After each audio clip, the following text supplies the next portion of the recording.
안녕하세요, 북스모 카페 여러분. 오늘은 이제 22년 개정교육과정 중학교 역사 관련된 강독을 이제 해보겠습니다.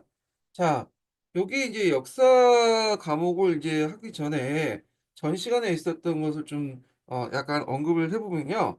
보통 이제 그 중고등학교 그 역사 과목은 크게 이제 역사과 공통교육과정이 있죠.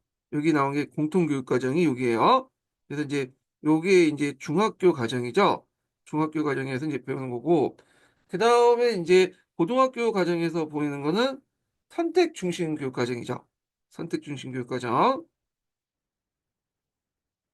그래서 이제 중심 교육 과정은 여기 보면 공통 과목이 있고, 그다음에 선택 과목이 있고, 선택 과목으로 이제 구성됐는데, 선택 과목은 또 이제 세 가지가 있죠.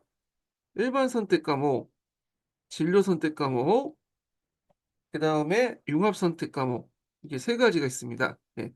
그래서 일반 선택 과목은 이제 여기 있는데 요건 공통 과목부터 해볼게요. 고등학교 선택 중심 교육까지 공통 과목은 한국사 원투. 그 다음에 이제 일반 선택 과목은 세계사. 그 다음에 진로 선택 과목은 동아시아 역사기획.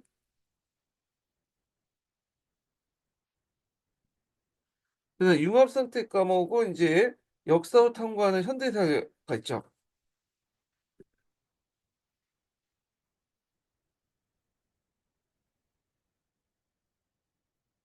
자, 그래서 오늘 할 것은 이제 뭐냐면, 공통교육과정, 그 공통교육 역사예요. 네.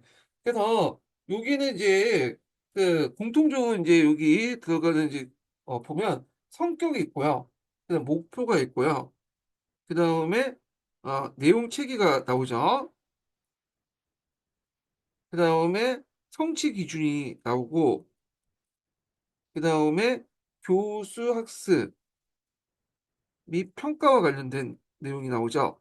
그래서 요번에 이제 기출문제 나왔던 것이 요거죠. 평가 관련된. 그러니까 22년 개정교과 역사 과목의 평가 관련된 내용이 요번에 이제 여기에서 두 문제 나왔어요. 2점짜리 문제로 해서 두 문제 정도 이렇게 나왔다는 거죠. 네. 그래서 이제 볼 텐데요. 일단 성격, 목표, 이런 내용 체계, 이런 것들은 다 파악을 해 두셔야겠죠. 성취 기준까지는 제가 이제 이거는 좀 약간 발췌독을 하는 식으로 넘어갈게요. 이건 너무 많아가지고 다 할 수는 없고요. 그래서 성격, 목표, 내용 체계, 그 다음에 성취 기준 일부, 그 다음 교수학습 평가 이렇게 해서 이제 강독을 한번 해보겠습니다. 자, 먼저 볼 게 성격이죠. 성격. 그래서 이제 각 과목에 이제 처음 나올 때 성격이 나와요. 성격. 그래서 성격은 주로 이제 역사과의 개괄적 소개 및 그러니까 그 해당 과목의 어떤 개괄적 소개 및 필요성과 역할에 초점을 맞춰갖고 이제 서술돼 있다.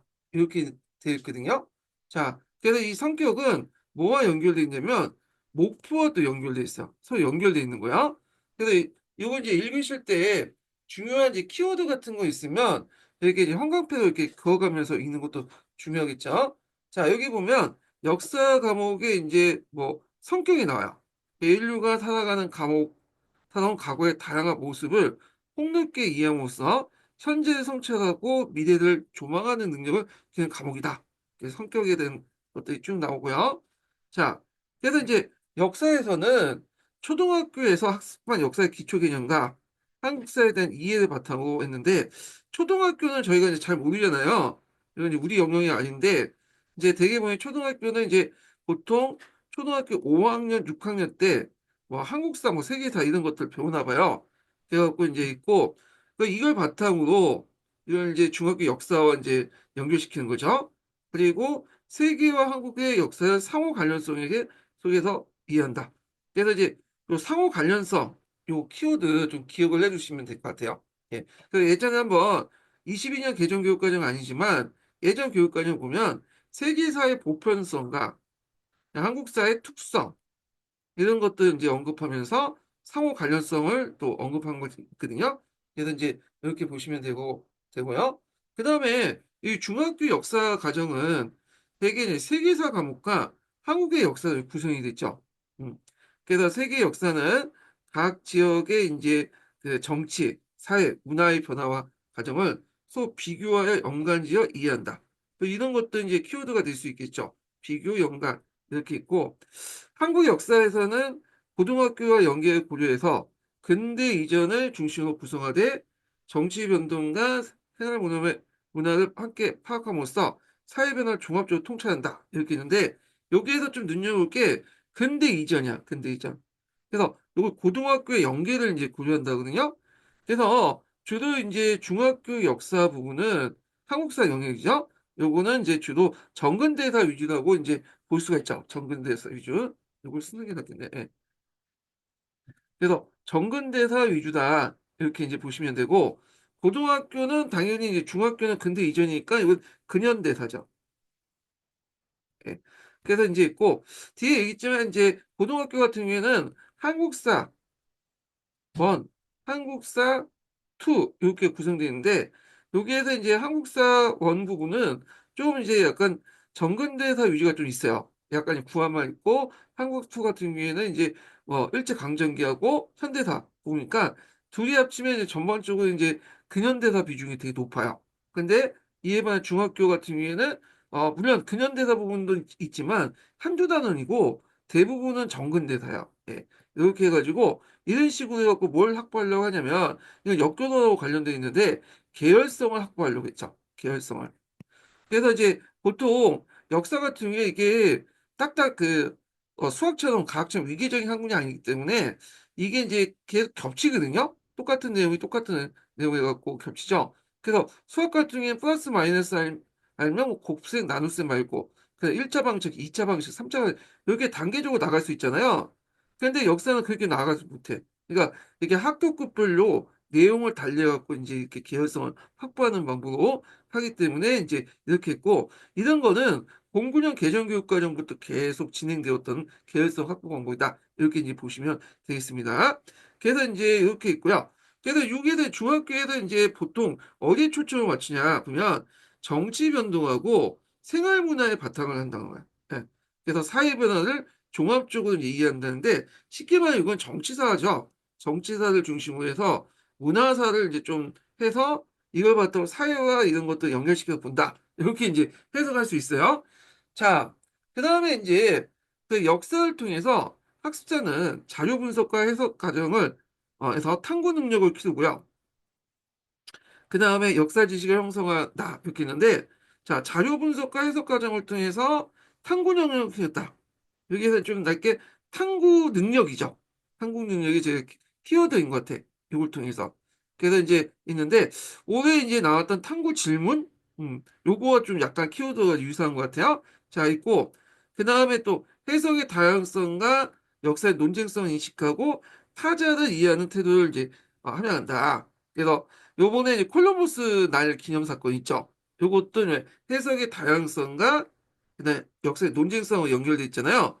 요건 뒤에 이제 평가 부분하고 이제 또 보는데 요 앞부분에 성격 부분과 이제 연결돼서 좀 보시면 되죠. 평가 부분하고 또 연결돼서 이제 있는데 이건 뒤에 좀 설명하고요. 자, 그래서 과거를 공간적 다양성과 시간적인 어떤 변화 과정에서 파악하고 요것도 좋은 말이네요. 그냥 키워드 외워두시고 다양한 정체성을 존중하는 태도를 익히고 현대사회가 당면한 과제 해결 방안을 모색할 수 있는 통찰력을 준다. 그래서 성격 관련된 내용이 있고, 그 성격 관련된 내용을 또 이제 목표와 이제 연계시켜서 이제 보시면 되겠습니다. 자, 그래서 역사는 한국과 세계의 역사를 체계적으로 이제 뭐냐면, 종합적 이해하는 걸 목표한다. 예, 이 역사 과목이라고 좀 써야지 좀 명확할 것 같은데, 하여튼 역사 과목, 중학교 역사 과목은 한국과 세계 역사를 체계적으로 종합적으로 이해하는 데 목표가 있고요. 탐구 과정을 통해 비판적으로 이제 사고하고, 자, 그리고 역사 지식과 역사를 형성한다. 뭐 요것도 탐구라는 말이 들어가 있죠? 예. 탐구 과정은 요거와 연결시켰으면 자료 분석 및 해석 과정. 음.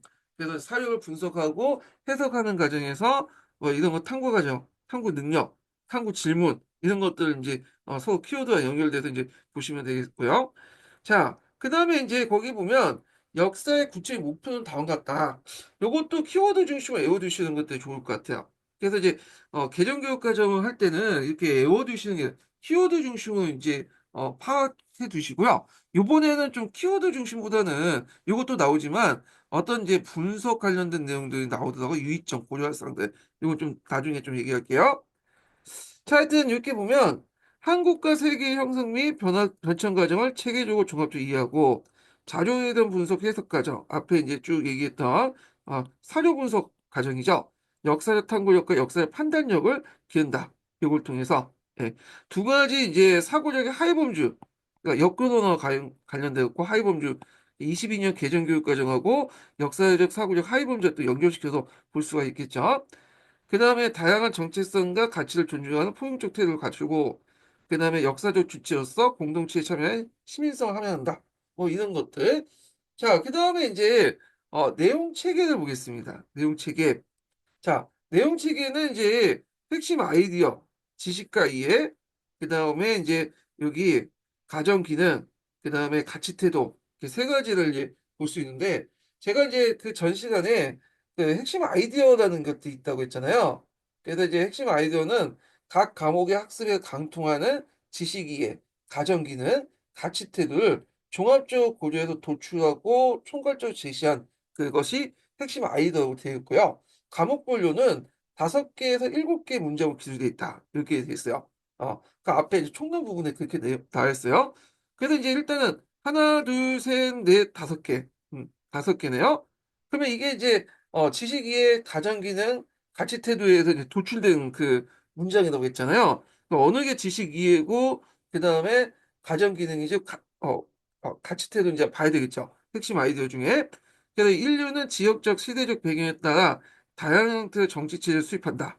그리고 종교와 사상은 지역 세계의 문화와 유기적으로 관련을 맺고 있고, 그 다음에 지역 세계의 상호 교류 활동을 교류하고 충돌하면서 변화한다. 이렇게 있는데, 제 생각에는 이제 지식 이해가, 왜냐면 이제 그 지식 영역 관련된 내용이다 보니까, 요거는 여기와 관련된 것 같아. 이 지식 이해. 그리고 이 지식 이해와 관련된 범주들 여기 있죠. 역사학습 기초부터 해갖고 쭉쭉 있는데 내용을 보면 이제 알겠지만 여기 보면 여기까지가 이제 그 세계사 영역이고요. 여기 국가형성과정부터는 한국사 영역이죠. 그래서 여기 볼 때는 세계사를 먼저 배우고 한국사를 이제 이렇게 그다음 배운 건데 중학교 2학년 세계사, 한국사는 3학년 이렇게 이제 배운 것 같아요. 여기 보면. 그래서 이제 여기 보면 역사학습의 기초 문명 발생과 고대 사회 쭉 있죠. 이런 것들. 이게 이제 보면 역사책에 보면 한 단원에 명칭하고 또 연결돼 있거든요. 예. 그다음 한국사도 이렇게 해서 이제 쭉쭉 연결돼 있고요. 예. 자, 이렇게 이제 좀 보면 될 것 같고. 그래서 한국사는 이제 비중을 보면 알겠지만 여기부터 해가지고 국가의 형성과 발전에서 보면 여기까지가 정근대사. 그다음에 여기가 근현대사. 예. 이렇게 해서 정근대사 비중이 상당히 높다는 걸 이제 알 수가 있어요. 자, 그 다음에 이제 또 보면 역사 지식은 역사 자료에 대한 분석, 해석 등을 통해서 형성한다. 그러니까 사료 분석 관련된 내용인데, 자, 그래서 이제 요거와 관련된 것은 그 기능하고 가정과 기능이죠. 가정과 기능. 여기는 가정 기능하고 이제 연결돼서 볼 수가 있다는 거. 자, 그 다음에 문화적 다양성과 포용하는 태도는 세계 시민의 의식에 기초해야 된다. 뭐 이렇게 있는데, 요거는 가치 태도. 이렇게 있죠. 그래서 이제 요거 관련돼 갖고 밑에 이제 가정 기능, 가치 태도 있는데, 여기에서 이제 좀 보겠습니다. 여기에서 이제 뽑아서 이제 핵심 아이디어가 연결되니까 이렇게 이제 볼게요. 자, 일단은 여기에서 이제 그 가정 기능이라는 건 뭐냐부터 이제 봐야되는데, 지식이에는 이해, 그 지식 측면이잖아요. 가정 기능은 역사 탐구, 역사 탐구의 전략 및 가정과 관련된 거야. 그래서 이걸 통해서 자료의 어떤 선택, 분석, 해석, 이 논쟁을 통해서 그 어떤 역사적인 어떤 지식의 형성과 그걸 근거한 기초의 역사적 사실과 해석과 판단, 역사적 개념의 이해와 활용, 역사적 서사의 구성과 표현을 주요 요소로 한다. 이렇게 돼 있거든요. 그래서 이제 요 정의에 입각해서 이제 보시면 될 것 같은데, 자, 여기 다 나와 있죠. 일단은 여기 보시면 자료의 선택, 분석, 해석, 논쟁을 통해서 역사지식 형성하고 적절한 타당한 근거를 가지고 역사 사실에 대한 해석이 판단하고 역사적 개념을 이해하고 활용하고 역사적 서사를 구성하여 다양한 방식으로 표현하고 그래서 자료 선택, 분석, 해석 그리고 이것만은 이제 근거가 있어야 되겠죠. 그리고 또 역사의 개념과 이해 그리고 어떤 내러티브를 통해서 역사를 구성할 것인가. 그 이 내러티브를 뒷받침한 어떤 근거. 뭐 이런 것들을 이제 밝히는 게 가정 기능이다. 단순히 아는 것뿐만 아니라 그걸 넘어가지고 그걸 표현하고 분석하고 해석하는 그 과정들이 그러니까 학생들 행동이 들어가는 거죠. 학습 활동. 이런 것들이 가정과 기능이다. 이렇게 이제 보시면 될 것 같고. 자, 가치와 태도가 있는데 가치의 태도에 대한 정의가 이제 이렇게 돼 있죠. 타인의 역사 해석에 대한 존중을 비롯해서 지속 가능한 삶에 대한 자세, 역사의 성찰점 접근한 태도 이런 걸로 구성됐다고 했어요. 그래서 요거에 입각하면 요 내용들이 다 들어가 있는데 여기 보면 자 타인의 역사적 해석에 대한 존중한 태도 들어갔죠. 그리고 역사적 연원에 대한 이를 토대 다양한 문화와 정체성의 존중. 그래서 이런 것도 있고 그 다음에 이제 역사 성찰적인 접근 방법. 그 다음에 지속 가능한 삶의 가치관. 뭐 이런 것도 있잖아요. 자, 그래서 이렇게 해서 이제 가치와 태도가 있다. 이렇게 이제 보시면 됐습니다. 그래서 이제 영역별 목표에 따라서 지식이해. 그 다음에 이제 가치 태도. 그 다음에 가정과 기능인데 여기 보면 지식이해는 좀 외에는 여기 보면 가정 기능이나 가치 태도는 공통적인 것 같아. 뒤에 보시면 알겠지만 요게 레파토리가 계속 대풀이 되거든요. 예, 요 내용은. 예. 그래서 앞에 총론도 거의 비슷비슷한 내용으로 구성되어 있고요. 예. 이렇게 이제 보시면 되고요.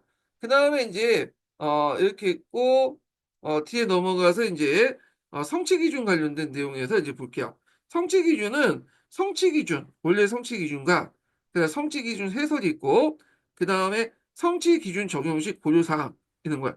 그래서 이제 이런 걸로 구성이 됐다라고 이제 앞에서 언급이 됐었잖아요. 예. 그래서 이제 요걸 염두에 두시고 이제 좀 볼 텐데.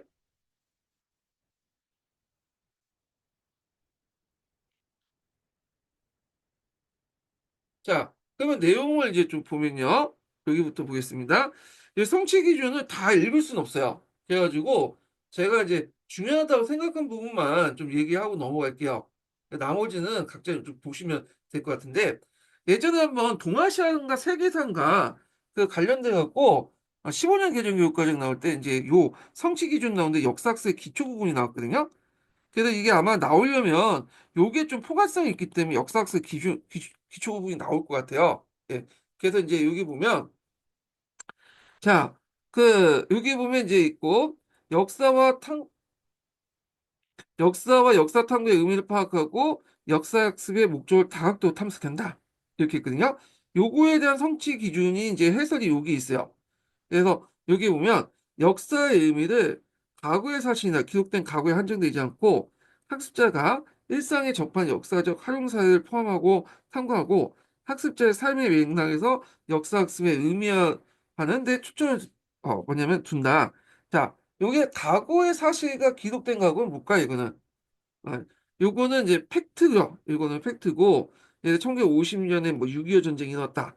그리고 기록된 과거는 이제 뭐냐, 이걸 보고 먼저 해석이 들어가 있는 거죠. 근데 우리가 이제 1950년에 6.25 전쟁이 일어났고, 그거에 대한 의미를 이제 아는 것에 한정되지 않고, 학습자가 오늘날 뭐 6.25 전쟁의 의미를 이제 현대사에 적용하는 그런 것들 이제 또 보시면 되겠죠. 예. 그래서 이제 학습의 삶의 맥락에서 역사 학습을 의미하는 그런 과정도 있다. 이렇게 하는데, 그래서 6.25 전쟁 끝난 무렵에 우리가 이제, 통일하지 못하고, 이렇게 이제 강대국, 미국과 이제 소련, 중국 간의 어떤 강대국에서 후전선이 그어졌잖아요.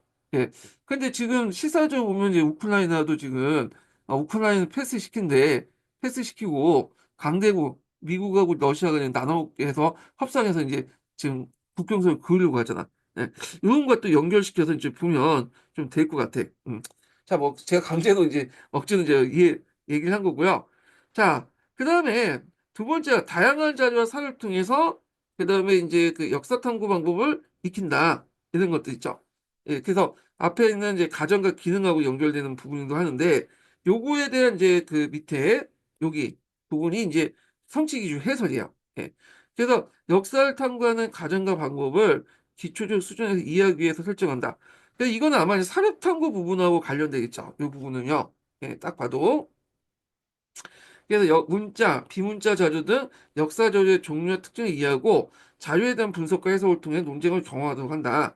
그래서 이제 여기에서 이렇게 하면서 이제 성취 기준 해설을 하면서 요번에 이제 이런 식의 문제가 나왔겠죠. 이렇게 해갖고 만약 문제를 내면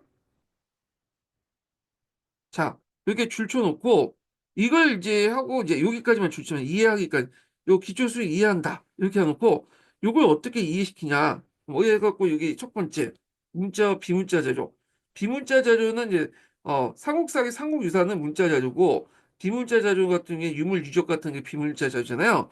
그래서 이런 특징도 이해하고 두 번째로는 자료의 분석 해석을 통해 논쟁을 경험한다. 요거에 대한 어떤 여기까지 이해가 두 가지가 돼 있죠. 예.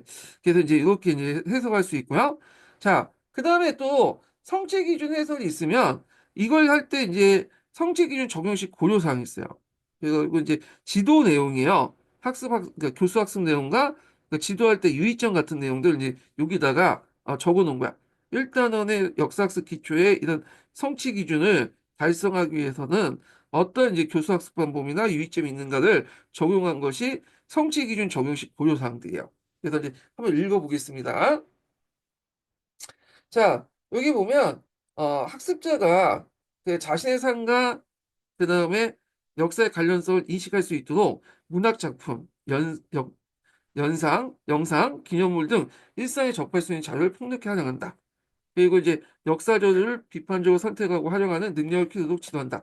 그래서 만약에 이제 이렇게 줄쳐놓고 역사를 해갖고 이해 설정하고 이렇게 이제 있는데 여기가 아니라 여기죠. 이렇게 이제 줄쳐놓고 요거에 대해서 교수 학습 방법 지도 방안이 뭐냐 물어볼 수 있잖아. 한 두 가지가 뭐냐. 학습자가 뭐냐면 이렇게 자신의 어떤 삶의 맥락에서 역사 학습에 의미하는데 초점을 주는 위한 교수 학습 방법, 뭐 유의점, 지도사항 이런 걸 때 요걸 이제 쓰시면 되겠죠. 그래서 학습자가 자신의 이 관련성 인식할 수 있도록 문학 작품이나 영상, 기념물 등 일상에 접할 수 있는 자료를 폭넓게 활용하고 역사 자료를 비판적으로 선택하고 활용하는 능력을 기르도록 지도한다. 이렇게 보시면 될 것 같고 그다음 역사지도 연표 뭐 이런 것들 역사학습의 기본이 되는 자료 및 도구 활용법을 익히도록 지도하고 역사 탐구 사례를 선정할 때 여기 이제 요거와 연결돼서 이제 보시면 되겠죠. 여기 역사 탐구의 어떤 그 활용 사례를 할 때 선정할 때 유의점 쓰고 나올 수도 있잖아요. 그러면 이제 이렇게 쓰시면 돼요. 학습자의 그 학습 수준과 맞춰 선정하되 성별, 종교, 장애, 이주 배경 등 학습의 여건을 고려해서 인권 침해가 없도록 주의하고 학습자 입장에서 따른 관점의 차이를 잠재적으로 어, 학습의 제재를 삼을 수 있다. 뭐 이렇게 이제 볼 수가 있죠. 그래서 이렇게 역사 탐구 사료에 관련된 그 앞부분하고 연결시켜갖고 보시는 것도 좋을 것 같아. 요번에 지도 그 문제 나오는 유형이 그런 식의 문제 유형이더라고요. 뒤에 다시 좀 보시면 알겠지만. 자, 그래서 역사 탐구 방법을 다양하게 경험하고 뭐 이후의 학습 과정에서 역사 탐구 능력의 성장 과정을 장기적 평가한다. 뭐 이렇게 해서 이런 성취 기준 적용식 고려 사항은 교수 학습 방법이나 교수 그 평가 방법 교수 학습 방법이나 평가 그거 관련된 유의점을 이제 관련된 내용들이 기술되어 있다. 이렇게 보시면 되겠습니다.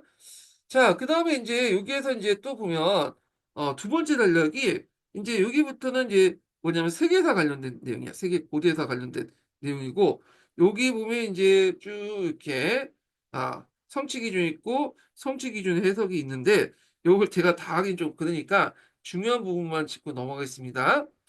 자, 여기 보면 이제 성취 기준 적용식 고려 사항을 볼 때 자, 여기 보면 인류의 이동과 선사의 문화의 등장, 문화 형성 과정을 학습할 때 지리 생태 환경 조건, 이게 생태 환경이라는 게 나오거든요. 그래서 인간을 둘러싸고 있는 어떤 환경적 조건을 종합적으로 고려해서 이해한다. 그래서 인류의 역사가 생태 환경과 상호 영향을 주고받으면 소위 여러 사례를 통해서 파악한다. 뭐 이런 것도 있어요.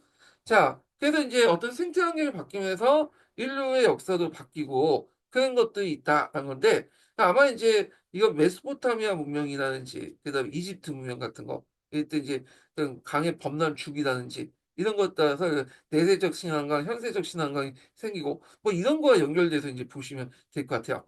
그 다음에 각 지역의 정치와 종교가 상호 밀접한 관계가 있음을 발전한다. 뭐 메소포타미아 같은 게 지형이 개방적이기 때문에 왕조 교체가 많잖아요. 그러다 보니까 상대적으로 이제 정치 지도자가 좀 신의 대리자로 좀 약간 한 단계 낮고, 근데 이집트 같은 경우에 폐쇄적 지형이기 때문에 뭐 왕조 교체가 잘 이루어지지 않죠. 이민족의 침입도 상당히 적고, 그러다 보니까 왕의 권한이 커져서 왕이 곧 파라오다, 이런 이제 그 인식이 생긴 거죠. 뭐 이렇게 연결돼서 보시면 되죠. 자, 그래서 이제 이렇게 한번 이제 봤고요. 그 다음에 뭐 세계 종교의 확산과 지역 문화 발전 이런 것들은 각각 보세요. 예. 그래서 뭐 교류 변화 같은 것들 보시면 될 것 같고, 그래서 쭉 넘어가시면 이제 뭐 근현대사 문제가 있고, 그 다음에 이제 현대 세계 이제 전개 과제 뭐 이런 것들이 있는데, 자, 요거는 이제 좀 보시면 알겠지만 약간 융합형이에요. 그러니까 사회과하고 뭔가 지리과하고 융합하는 그 내용들이 있거든요. 예. 그래서 이제 이런 것들 이제 같이 이제 보시면 될 것 같고요. 그 다음에 이제 국가의 형성과 발전 과정은 예, 한국사 부분이에요, 한국사. 예. 그래서 이제 쭉 있고 이제 보면 이제 통일신라 발해 쭉쭉쭉 해가지고 뭐 한국사 관련된 내용들이 있는데, 한국사는 앞에서 언급한 것처럼 정치사 중심으로 돼 있고요. 또는 생활문화, 예, 문화사 중심으로 돼 있다는 거. 그리고 이제 맨 마지막에 이제 보는 게 또 이제 뭐냐면 다른 거는 다 그 정근대사 위주인데, 여기 마지막 그 13번 보면 여기 있죠. 근현대사로 있죠. 이게. 그래서 근현대 전환 변화해가지고 있는데, 여기만 이제 뭐냐면 그 근현대사 관련된 내용입니다. 그래서 이제 이런 내용들 좀 기억을 해두시면 되겠습니다. 그래서 여기에서 좀 읽을 게 이제 요거 부분인데요. 자, 그래서 우리가 지금 당면한 문제가 통일 문제잖아요. 그래서 이제 통일 문제 관련된 내용들 이제 여기 보면, 자, 여기 보면 이제 요거와 연결돼서 이제 보는 거예요. 지속 가능한 사회의 과제를 역사적 맥락 탐구하고 과제 해결에 참여하는 자세를 하자. 그래서 그 당시 통일 문제를 비롯해서 이제 여러 이제 문제도 있죠. 그래서 한국의 통일 문제를 비롯해서 현대 세계가 갖고 있는 평화와 민주주의 위기, 생태학의 한계 위기, 전염병 확산 등을 자신의 문제를 인식하고 태도를 길러주기 위해서 설정을 하였다. 그래서 현대사회 문제의 원인과 해결 방안을 역사적 맥락에서 탐색하여 지속 가능한 사회 어, 실현을 참여하는 태도와 함양을 초점을 둔다. 뭐 이러는데, 여기 보면 역사적 맥락이 나오고 뭐 지속 가능한 사회 이런 맥락들이 이제 쭉 계속 나오잖아요. 그래서 이 키워드 좀 외워두시고, 그리고 여기 좀 눈여겨볼 게 뭐냐면 요거는 이제 근현대사 전환이라고 했고, 근현대사인데 이 진로 활동과 연결시킨 거야. 이게 개인 진로 활동. 그래서 제가 세특사와서 좀 보니까 여기에 진로 활동 관련된 연결이 좀 많아요. 뭐 경제학이나 경영학을 전공한 애들도 뭐 근현대사 경제적 경영사 형상과 관련돼서 자신의 진로 이제 보고서를 작성해갖고 이렇게 한다든지, 뭐 의학의 발전 뭐 그런 것도 있죠. 그래서 여러 가지로 이렇게 그 역사가 아닌 다른 부분과 또 연결되는 부분들이 많거든요. 그래서 여기에 이제 관련돼 갖고 뭐 보고서 써온다든지 발표를 한다든지 해갖고 세특에 집어넣을 게 많아. 근현대사 부분과 관련돼서. 아마 이제 중학교 부분에서 요 부분과 연결시켜 갖고 이제 한 것 같아. 그래서 고등학교는 진로 선택 과목이 따로 있잖아요. 자, 근데 반해서 중학교는 그런 것들이 좀 없으니까 아마 이제 요런 측면에서 이제 이렇게 집어넣은 것 같은데, 성취 기준 적용식 고려사항을. 예. 그래서 한번 읽어보겠습니다. 그래서 학습자는 개인의 진로 탐색, 역사 관련 진로 탐색, 고등학교 역사 과목과의 연계 등을 이루어지도록 지도한다. 그래서 이거 아마 이제 고등학교 역사 과목의 연계 같은 경우에는 여기가 근현대사 중심이니까, 여기가 그래도 이제 남아있는 이제 정근대사 중에서도 대부분 정근대사 있지만 여기는 근현대사 부분이잖아요. 중학교 그 맨 단원이. 그래서 요거와 연결돼서 이제 해서 이게 고등학교 역사 과목이 넘어갈 수 있도록 이렇게 지도하는 거 관련된 것 같고, 자, 지속 가능한 사회를 위한 과제를 탐구하는 과정에서 타 과목과 연계해서 프로젝트 이게 융합형이죠. 그러니까 여기는 진로지만 이건 또 융합하기 좋아한대요. 그래서 뭐 일사라든지 이런 과목과 융합할 수 좋죠. 뭐 지리라든지 이런 것들. 자, 그래서 이제 있고 학습자의 특성에 따라 다양한 탐구 주제를 설정하면서 다항적인 관점, 이게 융합형하고 연결돼 있죠. 그래서 접근하여 과제 해결 방법을 탐색할 수 있다. 자, 그래서 요 현대사, 근현대사 부분은 다른 과목과 융합하기 상당히 좋아. 타 과목과. 왜냐면 이 타과목들이 이제 대부분 어디에요? 되게 근현대사 안에서 공간적 범위에서 이제 안에서 형성된 거냐. 뭐 정치학이든 지리학이든 등등등등등 다 이것이 이제 근현대사 이제 어떤 사회적 경제적 배경을 연구하면서 형성된 학문이기 때문에 당연히 여기가 융합하기 좋아요. 여기가. 예, 그리고 얘들 또 진로 선택하고 또 연결돼서 할 수 있어. 그러니까 중학교에서 따로 뭐 진로 선택이 융합 선택 이런 과목이 없어도 이런 측면에서 역사의 이제 근현대사 부분에서 여기에서 진로 선택, 그다음에 뭐 융합 이렇게 진로 탐색, 융합 이렇게 이제 할 수 있다. 그거죠. 다른 과목과 융합해서. 자, 그다음에 이제 보면 교수 학습 및 평가를 보겠습니다. 예. 자, 그래서 이제 이 교수 학습 평가인데 요게 요번에 기출문제 나왔죠. 요게 그래서 여기에서 한 문제 나왔고 여기에서 한 문제 나왔어요. 예. 그래서 이제 있는데 교수학습은 누가 주체죠? 일단은 교사가 주체요. 교사가. 그래서 이제 교사가 이제 어떻게 할 것이냐 그걸 이제 가지고 이제 얘기할 텐데 그래서 이제 여기 보면 교수학습 방향이 나오고요. 그 다음에 그 방향에 맡은 교수학습 방법이 나와요. 예. 그래갖고 일단 이제 볼게 이제 교수학습 방향을 이제 보겠습니다. 자, 자, 교수학습의 계획 시 평가 계획을 함께 구성하여 교수학습 및 평가 일관성을 추구한다.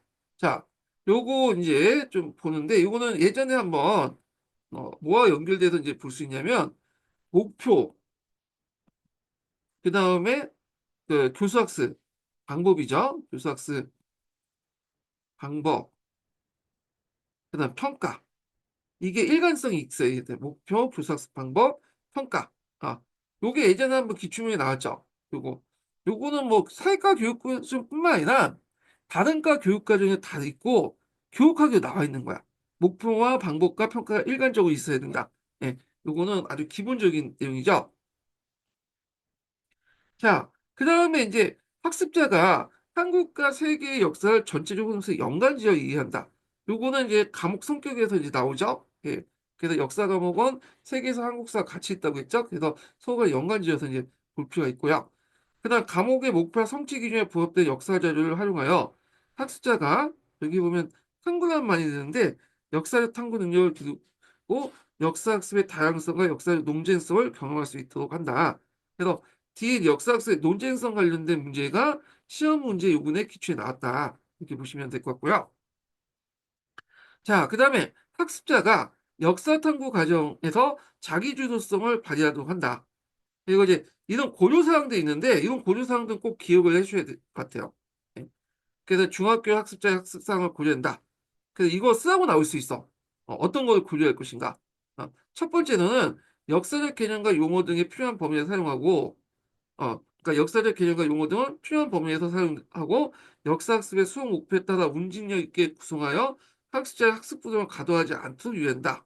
어, 그래서 개념과 용어를 사용할 때는 너무 과도하게 사용하지 말고 적당한 범위에서 하고 목표에 따라서 이제 응징력 있게 쓸데없는 얘기하지 말고 요게 목표에 맞는 내용 조직을 해나가는 거야. 내용 조직에 맞게 하는 거고 학습자의 학습 부담을 과도하지 않대. 너무 이제 부담을 주는 좀 많은 지식의 양을 가르칠 필요 없다는 거죠. 예. 그래서 어떻게 적당히 가르쳐라. 이런 내용이고. 자, 학습자가 두 번째 유의점을 보면, 아이고, 학습자가 초등학교 교육과정, 중학교 교육과정 내 다른 교과들, 학교 안팎의 경험 등을 통해서 형성된 상식이나 역사 지식, 5개념들을 파악하고, 이를 이제 교수 학습 설계에 적절하게 활용한다. 뭐 이런 것들. 자, 그 다음에 학술상과 연관하여 이제 교수 학습 내용과 방법을 설계할 수 있다. 그래갖고 이제 학습자 삶을 어떻게 연계해서 교수 학습 방법을 설계했는지 보죠. 예를 들어 학습자가 사는 지역의 역사 연관 짓거나 뭐 지역사죠. 예. 그래서 뭐 서울시의 역사, 경기도 역사 이렇게 연관 지을 수 있죠. 학습자의 관심과 흥미, 즉 적성과 진로, 역사인식의 문화 배경들을 고려할 수 있다. 그래서 이렇게 해서 이제 학습자의 삶과 연관해서 교수 학습 내용과 방법을 설계했는데 그거에 대한 구체적인 사례를 한 가지 쓰거나 두 가지 쓰시오 하면 요걸 이제 쓰시면 되겠죠. 이거 외워가지고. 예. 자, 그래서 이제 꼼꼼히 외워두시고 그럼 이걸 바탕으로 해서 이제 그 교수 학습 방법 관련된 내용을 보겠습니다. 자, 한국과 세계 역사에 연관해 학습 활성에 다양한 자료를 활용한다. 그럼 구체적으로 어떻게 이제 활용하는지에 대한 방법이 있어야 될 거 아니에요? 그러니까 요게 해놓고 요거의 방법을 이제 물어볼 수 있죠. 이거 첫 번째, 두 번째 물어볼 수 있잖아요. 자, 사료는 다양한 형태로 존재한다. 그래서 이제 역사적 활용 관련된 내용이요. 문자뿐만 아니라 사진, 그림, 포스터, 도표, 영상 같은 비문자 자료. 그래서 이런 문자 자료 같은 거 외에도 비문자 자료도 활용할 수 있고, 그 다음에 요즘에는 증강현실, 가상현실 이런 것도 활용할 수 있다는 거야. 예.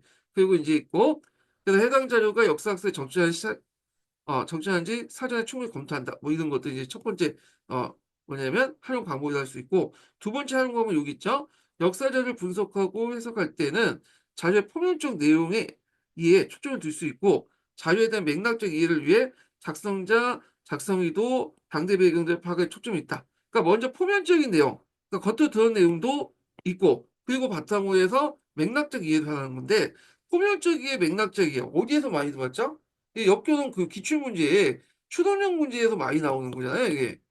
먼저 포괄적 이해를 한 다음에 그걸 또 맥락적 이해, 단계적 이해 방법 있잖아요. 그 추론형 문제에 많이 나오거든요. 예. 그래서 요거 두 가지를 이제 고려해가지고 활용하는 방법과 연결돼서 이제 쓰시면 될 것 같고, 요번에 시험 문제 나온 거는 요거죠. 예. 요거.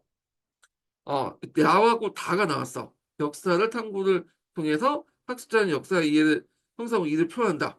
그리고 민감한 주제, 논쟁적 주제를 다룰 때 학습자의 역사인식과 정서적 반응이 유의한다. 이렇게 했는데, 자, 요거부터 볼게요.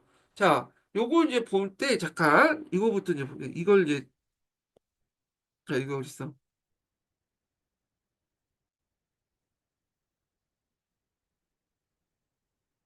음, 아닌데? 이거는요? 네. 이게, 편지. 여기 있네. 네. 자, 이게 요번에 기출문제 나왔던 거거든요? 여기 보면, 자, 이게 뭐 관련된 내용이냐면, 이거부터 이제 설명하고 이걸 좀 설명할게요. 22년 기출 문제 보면 콜럼버스 날에 대해서 둘러싼 논쟁이 있어요. 그러니까 되게 민감하죠? 지금 미국에서 상당히 민감한 문제예요. 미국뿐만 아니라 다른 나라에서 이제 남미나 이런 데서 되게 민감한 문제인데, 자, 콜럼버스가 1492년 10월 12일 날 아메리카를 발견했죠. 발견했어요. 네. 이거 발견이란 말이 좀 그렇죠.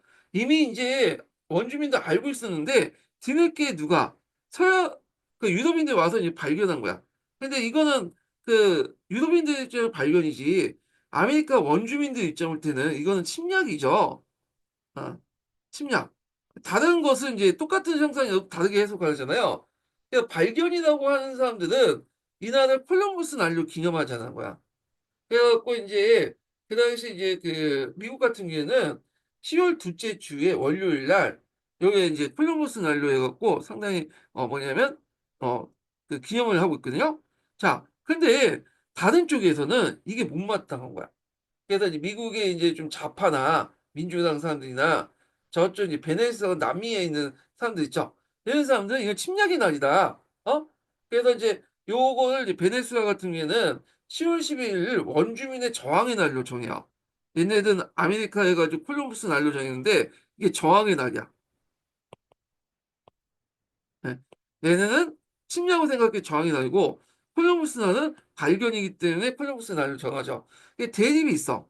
그래서 미국 내에서도 이거 관련해 갖고 이제 대립을 하는 거. 그래서 저쪽 그 좀 약간 우익 쪽, 우파 쪽, 그러니까 트럼프 진영에서는 콜럼버스 날이라고 이제 주장하고 저쪽 이제 해리스이나 민주당 쪽에서는 무슨 말이냐, 이거는 이제 침략이다, 저항의 날이다, 뭐 이런 식의 해석을 하고 있는 거죠. 그래서 이제 소위 이제 민감해. 이게. 물론 이 말은 이제 우리나라에서 민감하진 않아요. 근데 이제 남미나 미국에서는 이 민감한 주제거든요, 이걸요. 그때 이제 민감한 주제를 다룰 때 어떻게 해야 되냐를 유의점을 쓰라고 하는데, 이제 첫 번째로는 학습자의 역사인식과 정서적 반응을 유의하고, 그 다음에 두 번째가 있죠. 그래서 역사 인식의 차이나 역사 해석을 둘러싼 갈등을 마주하고 조정 관리하는 경험은 민주시민의 자질과 역량을 키우는 데 도움이 된다. 그때 이제 이 활용적 분위기를 조성해서 학습자 부담을 경감하도록 한다. 형용적 분위기 형성된다. 정서적 반응을 유의하면서도 그 다음에 형용적 분위기를 조성하여 뭐 학습자의 부담을 이제 경감한다. 뭐 이런 식의 이제 유의점을 쓰시면 되겠죠. 그래서 요번에 이제 22년 기출문제 유의점이 나왔고요. 그 다음에 여기서 이제 딱 보면 가정이 있죠. 그래서 가정 이걸 좀 가져올게요. 요거 이제 연결해서 보면 되는데 자, 역사학습 탐구해가지고 요거 나와 연결돼서 이제 보시면 돼요. 여기가 이렇게 해서 보는데 자, 여기 보면 탐구 과정들이 쭉 나오는데 보면 자, 여기 탐구할 역사적 사건이나 주제 정하기. 예, 콜럼버스 이제 관련돼서 콜럼버스는 어떻게 기억되고 있는가? 그 다음에 이제 이렇게 보면 있고 그 다음에 기억, 뭐뭐 만들기 이렇게 있거든요. 그래서 이제 여기에서 이제 들어갈 것은 뭐냐면 탐구 질문 만들기 여기 들어간 탐구 질문 지문이 있잖아요. 예. 그래서 역사 교과서는 콜럼버스가 어떻게 서술했는가, 그다음에 콜럼버스 관련된 역사 제목이 무엇인가 이렇게 있거든요. 그래서 이제 여기 관련된 내용 있죠. 역사 탐구는 탐구할 역사적 사건의 주제 선택하고 질문을 만들어서 출마한다. 그래서 학습자는 탐구 주제 및 탐구 질문 연관되고 판단된 주요 정보나 잘 수집하고 그런데 신뢰할 만한 이제 그 뭐냐면 아, 잘 선정한다. 그래서 이 탐구 질문 만들기 이렇게 있어요. 이건 요게 있는데 여기 밑에 또 예문이 있어. 이제 예문이 있고 여기 연결돼서 이제 얘기를 하고 있는 거예요. 예. 자, 그래서 이제 이렇게 있고요. 그 다음에 이제 보면 여기 보면 이제 탐구 주제에 관련된 정보 및 자료를 수집하고 요게 니은에 들어가 있죠. 콜럼버스에 관련된 역사적 자료를 잘 수집하고 니은에 있는데 요것도 그대로 이제 보시면 아는데 자, 여기 계속 읽어볼게요. 자, 여기 보면 판단은 중요한 정보 및 자료를 수집하고, 그리고 그 가운데 신뢰할 만한 자료를 선지한다. 그러니까 여기에 들어갈 만한 여기에 들어가 있는 거야. 자료 수집하는데 그 자료 중에 모든 게 더 이제 진짜인지, 그러니까 모든 게 다 이제 사실 말해주는 건 아니잖아요. 페이크는 거르고 신뢰할 만한 자료를 선지한다. 그래서 요 관련된 내용이 여기 들어가 있다는 거죠. 이렇게 들어갔다. 이렇게 보시면 되겠습니다. 그리고 이제 여기 수집한 자료를 분석 및 해석하기. 그래서 여기 보면 어, 뒷받침한 증거 또는 이제 탕반된 증거를 분석 및 해석하고, 그쵸? 그 다음에 요 단계가 이제 논쟁성을 이해하는 거죠. 역사학서의 다양성과 논쟁성을 이해하고, 예문은 이렇게 쭉 나와있죠? 사례를 확인하고, 콜럼버스 나의 논쟁을 확인하고, 쟁점 정리. 아까 좀 논쟁점은 이제 각각 이제 뭐, 있죠? 베네수엘라, 미국에서 이제 어떻게 기억할 것인가, 그거 연결된 거, 기념을 어떻게 저항이 나느냐, 콜럼버스 나느냐, 이런 것도 있죠. 그 다음에 이제 학습자 역사의 다양한 형태의 결과를 표현하기 이렇게 있고 학습한 내용을 정리한 역사의 글쓰기인데 얘도 이제 여기 보면 요거와 관련돼 갖고 여기 있죠. 여기에 연결돼서 학습자는 자신의 역사 이해를 다양한 형태의 결과를 표현할 수 있다. 이런 내용. 이때 형식이나 기법에 치중하기보다는 학습자가 이해한 바를 재구성하고 표현하는 데 중점을 둔다. 만약에 이제 다음에 이걸 문제 예문으로 제할 경우에는 요때 표현할 때 유의점 쓰라고 하면 어떤 걸 쓰셔야 되겠어요? 당연히 뒷부분을 쓰겠죠. 형식이나 기법에 치중하기보다는 학습자가 이해하는 바를 재구성하고 표현하는 데 중점을 둔다. 자, 이렇게 이제 쓰시면 된다. 그래서 이번에 시험 문제는 요 나와 다를 가지고 문제를 만든 거예요. 콜럼버스 사례를 들어가지고 이렇게 만들었다. 이 가정도 요게 다 있어요. 요 안에. 그래갖고 이제 있는데 그래도 예전에는 키워드만 외워두시면 된다고 했는데 이제 딱 문제 나온 스타일 보니까 키워드가 아니라 이제 뭐냐면 의미도 같이 이제 알아야 돼. 여기 중간중간에 유의점, 그다음 구체적 내용 각 단계마다 공부할 양이 더 늘어났어. 그래갖고 예전에 이제는 키워드 외울 때만 나올 때가 좀 좋았죠. 키워드만 달달 외우면 되는데 요 유의점도 외워야 되지, 요 들어갈 내용도 외워야 되지. 하나하나 꼼꼼히 다 볼 필요가 있어요. 예. 자, 그래서 이제 이렇게 있고요. 그 다음에 나만 봐도 좀 기억을 해두겠죠. 다음에 어떻게 또 나올지 모르니까. 자, 유형의 문화유산뿐만 아니라 무형의 문화유산도 적극 활용한다. 그래서 이제 유형의 문화유산이라는 것은 뭐 눈에 보이는 것들 있죠. 자료 같은 거. 네. 근데 무형의 문화유산 같은 거는 뭐 이런 게 춤이라든지 뭐 노래라든지 이런 것도 있잖아요. 인간 문화재 이런 것도 적극 활용한다는데 자 역사를 이해하는 자료로서 문화유산에 지내는 가치와 소중함을 깨닫도록 지도한다. 어, 그러니까 디지털 역사 콘텐츠를 탐색, 선정, 분석, 활용하는 방법에 대한 지도를 교수학습 계획을 포함하여 뭐 운영한다. 어, 오픈 AI 같은 것들 이제 이런 것들 보시면 되겠죠. 챗 GPT, 오픈AI 챗 GPT 같은 챗 GPT 관련된 내용도 그런 식으로 이제 이해할 수 있는 거고요. 자, 역사를 기억하고 기념하는 다양한 방식을 활용할 수 있다.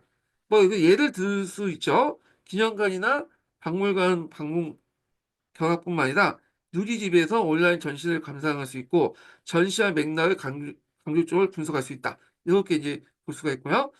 자, 그 다음에 이제 평가 관련된 내용을 이제 보겠습니다. 평가 부분이 되게 많이 나와요. 예, 평가 부분이. 그래서 각 과목의 평가 부분은 꼼꼼히 봐주실 필요 있어요. 이 부분은. 예. 그래서 이거 하기 전에 인증번호 알려드릴게요. 인증번호는 57번입니다. 예, 인증번호는 57번이에요. 지금 이제 준 강의 참가하신 분들은 따로 인증번호 불릴 필요 없어요. 제가 이제 끝나고 나서 이게 이제 체크를 할게요. 출석 체크를요.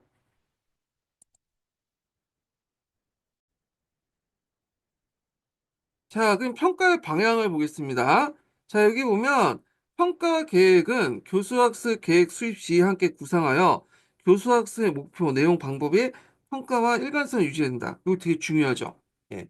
그래갖고 교수학습의 목표, 내용, 방법의 일관성, 이런 것들 평가와 일관성을 유지해야 된다. 목표, 내용, 방법이 평가와 일관성을 유지하는데 요거 관련되고 예전에 기출 문제에 나왔던 거야. 요게. 그 다음에 이제 특히 학습 목표와 성취 기준에 부합되는 평가를 시행하도록 한다. 네, 이렇게 있고요. 그래서 뭐 학습 목표, 성취 기준 다 이제 키워드가 될 수 있는 용어죠. 자, 그리고 학습자의 지식 이해, 가정 기능, 가치 태도를 종합적 평가요. 학습자의 학습과 이제 성장에 지원하는 초점을 맞춰야 되고, 그 다음에 이제 평가 계획의 수립, 그다음에 평가 도구의 개발, 평가의 시행과 평가의 결과 분석 및 활용, 교수학습에 대한 한류를 피드백이죠. 그래서 학습자의 역사 이해와 성장을 돕는데 활용한다. 학습자의 역사 탐구 능력이 성장하는 과정, 시민성이 함양하는 과정을 지속적으로 관찰하고 평가에 반영하고요. 그다음 학습자 특성을 고려해 평가하는데 어떤 걸 평가할 때 고려해야 된다. 고려시. 그래서 나올 수가 있죠. 첫 번째로는 장애나 이주 배경의 학습자에게 뭐냐면 평가 응답 시간과 조정, 이중 언어 사용을 고려한다. 네. 그래서 평가 응답 시간 조정과 이중 사용 언어, 요걸 이제 고려를 한다는 거죠. 네. 학습자 특성을 이제 고려할 때 이런 것도 있다. 자, 그래서 이거 평가의 방향이고요. 그 방향을 맞춘 이제 구체 방법을 이제 볼게요. 방법을. 자, 방법을 보면, 자, 수업과 평가가 유기적으로 연관되도록 수업 중에 수시평가, 정기평가, 지필평가, 수행평가를 균형 있게 실시한다. 네. 그래갖고 뭐 형성평가, 정기평가, 뭐 총괄평가가 볼 수가 있죠. 뭐 이런 것들. 자, 이때 단순한 사실이나 단편 사실의 암기 여부를 진단하는 것은 진단하는 데는 치중하지 않도록 유의한다. 그래서 만약에 이렇게 해놓고는 이때 이제 이걸 할 때 유의점 쓰라고 하면 이걸 쓰시면 되겠죠. 단순 사실이나 단편적 지식 암기 여부를 진단하는데 치중하지 않도록 한다. 이런 것들 유의점을 쓸 수 있고, 자, 학생들 역사 이해 표현을 종합적으로 평가하는 방법으로서 지필평가 외에도, 그러니까 요게 종합적으로 평가하는 방법을 쓰라고 하면 뭐 서술 논술 평가 등 수용 평가는 구술 평가, 포트폴리오 등 다양하게 활용할 수 있는데 예를 들어 뭐 종합적으로 평가하는 방법으로서 지필평가에서 뭘 평가해? 서술 논술형 평가. 수행평가는 뭐가 나냐? 구술평가, 포트폴리오 평가. 이렇게 해서 학생들 역사 이해 표현을 종합적으로 평가하는 방법으로 나타날 수 있다. 그래서 지필평가가 이런 것도 있고, 요걸 하기 위해서, 그 다음에 수행평가가 요걸 하기 위해서, 뭐냐, 이런 것도 있다. 이렇게 이제 보시면 되겠죠. 근데 이거 두세요, 이거. 종합적인 평가 방식으로 지필평가 뭐냐? 지필평가에서 어떤 것들이 종합적으로 평가할 수 있냐? 서술형 논술 평가, 수행 평가에서 뭐를 통해서 종합적으로 평가할 수 있냐? 구술 평가, 뭐 포트폴리오 평가 이렇게 이제 활용할 수 있다는 거죠. 자, 그다음에 이제 답원인데 이거 중요하죠. 왜 중요했어요? 당연히 임용 기출에 나왔기 때문에. 요번에 임용 기출 22년 기출문제 나왔어요. 그래서 학습자 스스로 자신의 어떤 학습자 스스로 자신의 성취 수준을 진단하고 이를 바탕 학습 목표를 설정할 개선 방안을 마련할 수 있도록 교사 평가뿐만 아니라 학습자 자기 평가, 동료 평가도 함께 활용할 수 있다. 그래서 교수 평가뿐만 아니라 체크리스트를 통해서 자기 평가와 동료 평가도 한다는 거야. 그래서 요번에 시험 문제 나왔던 것이 이거죠. 기은, 니은을 써라. 그대로 나온 거야. 요거. 그래서 이제 이거 외워 두시면 될 것 같고, 물론 이제 요번에 나왔으니까 이제 다음에는 안 나올 것 같고, 나머지는 이제 이렇게 외워 두시는 게 좋을 것 같아요. 평가 방법 안에서. 예. 그래서 라를 좀 보겠습니다. 이것도 암기할 대상이 되게 많은데 보면 역사 탐구 능력을 평가할 때는 어, 역사적 개연성 있는 주제를 선정하거나 탐구 질문을 만들 수 있는지, 이에 연관되어 주요 정보 자료를 수집할 수 있는지, 그 가운데 신뢰할 만한 자료를 설정할 수 있고 자료를 분석하고 역사를 형성할 수 있는 등을 평가할 수 있다. 그래서 역사적 탐구 능력을 평가할 때 어떤 점을 평가할 수 있냐 물어볼 수 있죠. 예. 그러면 이제 요걸 이제 정리해서 쓰시면 돼요. 역사적 개연성 있는 주제를 선정하거나 탐구 질문을 만들 수 있는지, 그 다음에 이에 연관된 중요한 정보나 자료를 수집할 수 있는지, 그 가운데 신뢰할 만한 자료를 선정할 수 있는지, 그리고 자료를 분석하고 역사학습, 역사 해석에 형성될 수 있는지 있는데, 신뢰할 만한 자료를 선정할 수 있는지, 뭐 이렇게 자료를 수집할 수, 요거 딱 보면 뭐와 연결돼요? 요번에 기출문제 나왔던 요거와 연결돼 있죠. 역사 탐구를 통해 학습자의 자신의 일을 형성하는 거. 그래서 요거는 이제 교수학습 방법이고, 교수학습 방법에 따른 평가잖아요. 그러니까 앞에서 연결처럼 요거와 좀 연결시켜서 볼 수 있는데, 목표 내용 방법.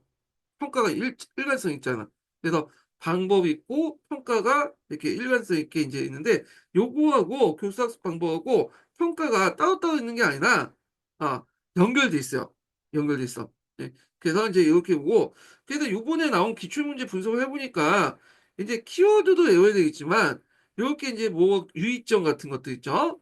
그 다음에 이제 여기 나온 내용 같은 것도 있죠. 이런 것도 같이 이제 봐두시면 될 것 같아요. 예. 평가 같은 경우에도 이제 이런 것들 평가 방법 같은 것들. 그래서 공부하실 때 각 과목에 교수학습 보고 평가는 진짜 여러분들 암기를 달달 하셔야 돼. 암기를. 그러다 보니까 이제 여기에서 내릴 것 같은 이제 느낌이 있어. 그래서 제 생각에는 초창기 때는 이게 이제 작년부터 조금씩 나왔잖아요. 작년부터 재작년이죠. 재작년부터 과목 명칭이 나왔잖아요. 한국사 원투 이런 식으로.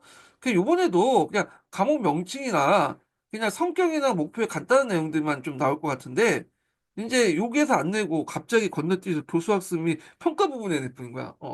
그래갖고 다음에 좀 더 심화된 형태로 나올 수 있다고 생각을 하거든요.